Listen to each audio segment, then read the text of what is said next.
lamang ganyan. Tapos gamit tayo ng kutsara. Alisin po natin yung mga puti na yan. Guys, tanggalan na po natin yan ng puti-puti.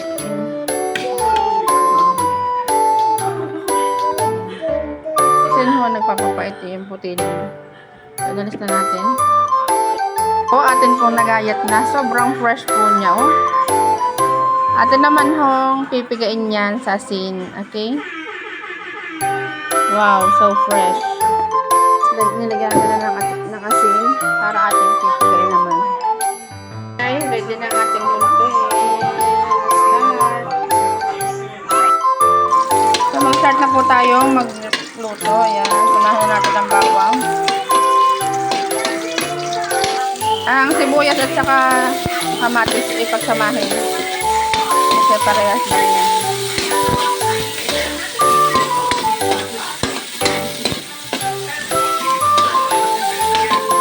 Pinahon natin ang ating itlog. Ng paminta, bawang, asin, saka sasalo-haluin na ho natin. Kapag po medyo mapait, pwede po natin lagyan ng konting sugar. Yung mga secret. Huwag ho lalagyan ng sabaw kasi ayaw ng sabaw ng mga kakain.